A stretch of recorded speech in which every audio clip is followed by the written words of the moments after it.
Hallelujah. Watching them movies and talking about them too. We got so many favorites and they're waiting here for you. We got movies for kids, but don't be mad because we also got the movies meant for mommies. What was that? It was bad! Video, come on down. We're right next to Caldor. But first, a message from our sponsor. Wow, Tony, you're looking pretty down in the dumps. I am. I recently got into dragons, but I'm having trouble finding a big dragon thing to talk about. I just want to talk about my knowledge of dragons with friends, and then ask them about their knowledge of dragons, then make fun of them for their lack of knowledge of dragons, and then beg them to get into my dragon thing so I can have more people to talk about dragons with. Well, let me tell you, Tony, you're gonna love this week's sponsor, Raid Shadow Legends. Isn't that supposed to be the most ambitious RPG of 2019? It is. And don't forget, it's free! Wow, this game looks like it has an amazing storyline and awesome graphics. It also has giant boss and PvP battles. I love the number of champions I can collect and customize. But does the game have dragons? Oh, does it?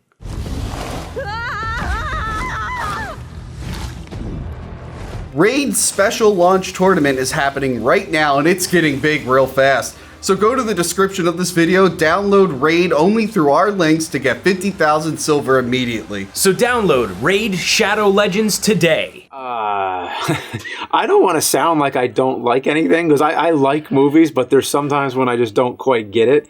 I didn't pick this one, just so you know, I didn't pick it to like trash it or anything like that, because The Fifth Element, I just want to tell you my whole experience with this, is that it came out, I didn't see it when it came out, but I remember the trailers. Nobody talked about it though. It didn't seem like it had any like fan base then. It may have, but I wasn't aware.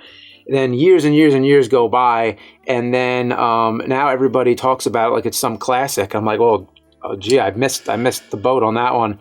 So I watched it a couple times, and once about like 10 years ago maybe, and then once just this past week. And I love the look of it. I love the special effects. Great practical effects, great vision, just the scenery, everything in it. It looks amazing, but I don't get it, if that makes any sense. Like, there's a comedy tone to it. Like, is it a comedy? Like, I don't know what to make of this movie. It's definitely something. By the way, I think you're in a room with two of the biggest Fifth Element fans. That'll help, because you could explain it to me. Like, what is this movie trying to be? It's definitely sci-fi action comedy, if you want to put it in that order. Yeah. It's like if you're watching Blade Runner, and then all of a sudden people keep winking to the camera or something. It's just like, it's so off tone. It's Blade like, Runner, but funny and has a point.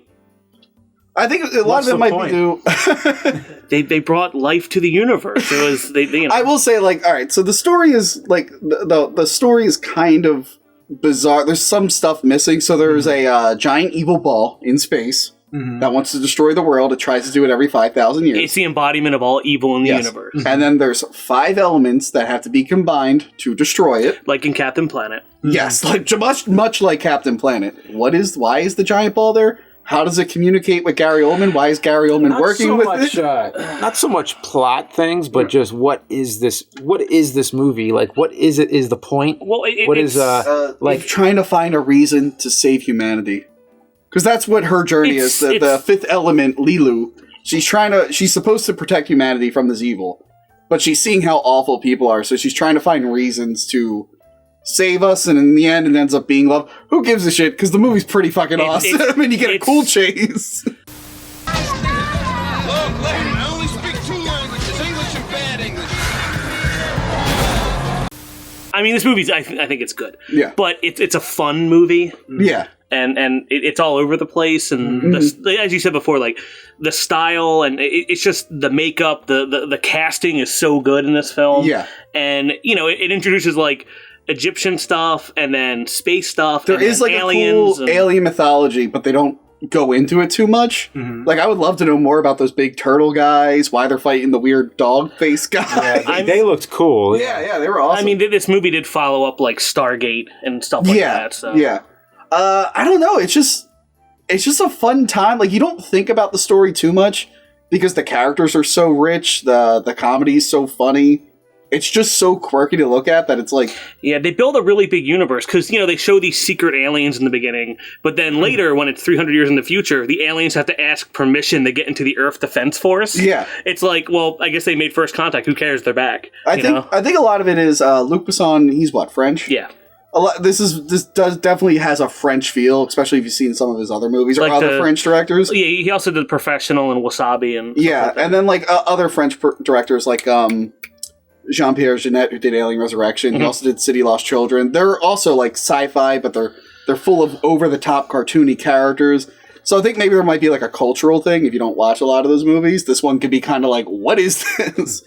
Also, he was a fan of those Valerian comics, so I think he's borrowing a lot from those. Because Fifth Element was so good, he wanted to wait so long to do Valerian, and then when it finally came out in theaters, Valerian's a fucking mess. Did you guys like Alien Resurrection, or what do you think of it? I like it now. Okay. I didn't like it to begin with, but then I started watching more French movies, and then everything after Alien Resurrection was worse than Alien Resurrection, so it got good by just not being as bad as everything before. I know I really liked it when I first saw it, Alien Resurrection, because when you mention that, I can see that this has like a weird kind of comedy that doesn't really like fit in the movie. Like it would otherwise be a straight up sci-fi, action film, but it's got these weird comedy, and even the comedy, it's like whenever it happens, I'm like, was that a joke? Like, I'm always confused. I'm guessing you weren't a Ruby Rod guy. Korben Dallas! Here he is, the one and only winner of the Gemini Croquette Contest! This boy is fumed like fire! So start melting, ladies, because the boy is hotter than hot. He's hot. Yeah. Chris Tucker is a funny actor. Yeah. I like him in the Rush Hour movies. I've seen him in Friday. That's really good. Yeah. But this movie, I hated him. Absolutely fucking hate. Like, there has never been like a character in a film that just took me so out of the movie. Yeah. Every scene he's in, his performance is so big and so loud and so bright and colorful. He's like changing costumes and like... So that kind of explains the tone of the movie. In the future, everything is just that much more outrageous. Technology and like no actors and vacations are on other planets and like giant flying cruise ships and stuff like that. It's just and the bad guys over the top, and he has like his little creatures and his little bad guys with the dome heads, and he's selling these guns that shoot 50 things at once. Basically, it's just a weird movie. I feel like this would have been like if this was like an anime. This would probably be like the most everyone would fucking love this because then it'd be more cartoony. You can get into. You know what? More. I guess this is an original movie. I don't know who did the screenplay or who did like if it was from a source. An original one. But it does feel like a manga or like an anime or something that was like just live action, which I think might be jarring to some people. Here's my Chris Tucker. Okay, this explains like how just weird the movie is. Like that feel in any other movie. That would just be a one-note character. Like, he'd come up, there'd be a funny scene, then he'd leave. I love that the movie decides, wow, we're 20, 30 minutes to the end. This is now a main character, and he's going to be with us the entire time. Like, I don't think there's any reason for him to go in that temple at the end, but he does. It's just... It defies expectations. It just goes nuts. It's because they needed 5 people to go into the temple, and there's 5 elements. They all represent an element. Yeah. Should we talk about the fifth element, Leeloo? Well, spoiler alert. Oh, I'm sorry. No, but that's not a spoiler alert. Yeah. It's in the beginning of the movie. Well, that's true. So the 5 elements, they're represented by these stones. And then the 5th one is like an actual person. Yeah. That's in a sarcophagus. And then it gets destroyed. The bad guys try to destroy it because they want the ball to destroy the...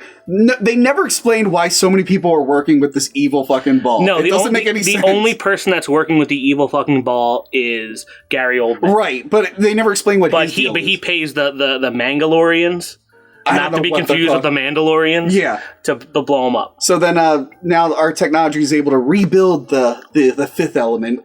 And it turns out to be this beautiful woman who is Milla Jovovich, who I think was married to the director at the time. Oh, yeah, Luc Besson. Yeah. Rest in peace, that relationship. She knows a lot. She's very intelligent, but she's also, like, this is the first time she's actually interacting with people. It's kind of like, I think, what's that trope called? Like, Born Sexy Yesterday kind of a thing? Like, she's naive, and the main characters will fall in love with her. And, like, it's I don't know. And the funny thing is, it is this real wacky world. but we're seeing it through the eyes of Bruce Willis. Yeah. Who's basically just John McClane in the future. Yeah. And he's fucking great in this movie. Like, he just doesn't want to deal with any of this shit. I like how he used to be a fighter pilot or something, and they keep showing his like multi-pass and stuff, and he has like a full like mutton chop, like he has like the full thing going on. What did you think of Bruce Willis in the movie? Oh, he's Bruce Willis. Yeah, exactly like you said. He's the only character that is not over the top and weird, and well, the girl who's the fifth element, she's actually really down to earth too. Like she doesn't. I mean, she plays a character where she speaks like an ancient language and like how they can't communicate, but she plays it really well. Yeah. And so there's no complaints with her or with Bruce Willis. Gary Oldman's awesome as always. Gary Oldman is really good. Even though his costume's a little weird, like what's with like the plastic like half of his head? Like, I mean, but Gary Oldman, you could put like a Cat in the Hat on him and like a bozo nose, and he could make it a good performance. They kind of just let the production design team do whatever they wanted, and I think it all pays off. Like, it's definitely like a lot of people compare it to Blade Runner. The city does kind of look like Blade Runner, but when it comes to like the outfits and everything, and when they get off Earth, like. It's so fresh. Like, I've never seen a movie like it before, or since. Like, even Valerian, which is supposed to be like a spiritual successor to this, ended up not being like that. It looks great, like the whole thing. I love 90s spaceships, like in Starship Troopers. I don't know if I mentioned Starship Troopers, because that's when you could have a model, like a miniature of a spaceship, but you were finally able to composite it really well. Because if you watch like the old Star Wars, you see the spaceships, you could kind of see like the mat around them. Yeah. Like they weren't able, the special editions were able to blur it out. But like 90s spaceships, like the models look so great. And that's why I'm annoyed when the 2000s came, it all went to CG spaceships. It's like, no, but we finally got like the really, really good looking ones. And James, you were talking about like, why is this such a cult classic? I think, at least for me, I don't know about you, this was a movie that got like its audience through cable. This was on HBO and Cinemax a lot, and I would watch it every single time it was on. Yeah, I think on HBO, this would always play back-to-back with Galaxy Quest, I think, and I would just eat both of those up. That's funny, because I was almost going to mention Galaxy Quest, which Galaxy Quest is a comedy. Yes. It's a full comedy, but it has that same kind of, like, production design where it's all practical effects, and you know, you got your spaceships, and you got your aliens. Every part of that looks tangible, like it's actually there. Yeah, man. The action's great in it, by the way. A lot of good that scenes, fight scene during the opera is incredible when she's like just beating up all those guys. And not just that, the editing's really good. Like someone will open a case and someone else will close it, or it'll cut to someone screaming and someone else will start laughing. Like it's really smart editing. It's also really interesting. I didn't really realize this till like the 100th time I've seen this movie. Bruce Willis and Gary Oldman, I don't think they ever meet in the entire movie. They don't. And they're like the main good and bad guy. There's like one scene where one gets in a room and the other one comes in. It's like Captain Kirk or Admiral Kirk or whatever. And Khan in the movie. They met in the show, but in the movie, Ian Holmes really good as like the underground priest. The priest, yeah. Oh, I love Tiny Lister in this, who played Debo in Friday. He's the president. The president's like this real muscular guy who's like a total badass. Yeah, I was at Astronomicon in Detroit recently, the convention, and he was there, and he had a bunch of Fifth Element things to sign. I was like, I forgot you were in that. Yes. Yeah, I feel so overloaded with this movie. Like, there's so much going on in it. It's like, one you got to watch. I mean, if you have the time, it's definitely one you should rewatch a few times to take more in. Well, I'm up to 2, so. Okay. Yeah, I feel like if you watch this 10 times, it might be. It might. Yeah, if you end up watching this 10 times throughout your life, it'll be your favorite movie. I also want to say depending on what you watch it on, the first Blu-ray they made of this movie was a disaster. It was worse than the DVD. They had to recall it. It was the worst like telecine ever, and like so that they redid it and it looks great. And I actually just got the 4K one from Best Buy. They have like the steel. Nice one or whatever, and like the really cool art. Like it looks really good now. Like I said, this movie has a special place in my heart. I love it a lot. I remember when I got my appendix out and I was in so much goddamn pain in the hospital. Like that night, Fifth Element was on the TV, and I'm like, oh, thank God, this is going to distract me for 2 hours. And it did. Like Chris Tucker made me laugh, which then hurt my belly, which was healing. So it was a good and bad memory. It was good and bad memory.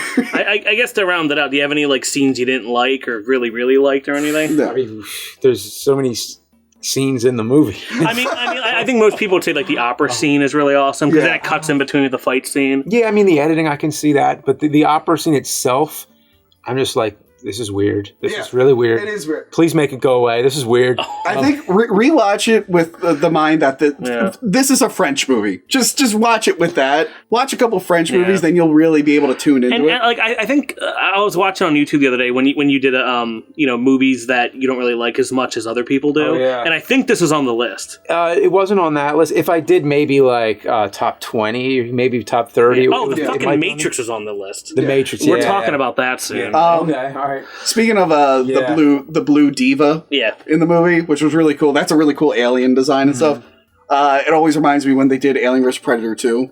This one website was like, hey guys, we have the first image of the Pred alien. And I got real excited, and then I clicked it, and it was just the blue diva from Fifth Element because she's got the dreadlocks and the coat. And I'm like, you sons of bitches, you got me.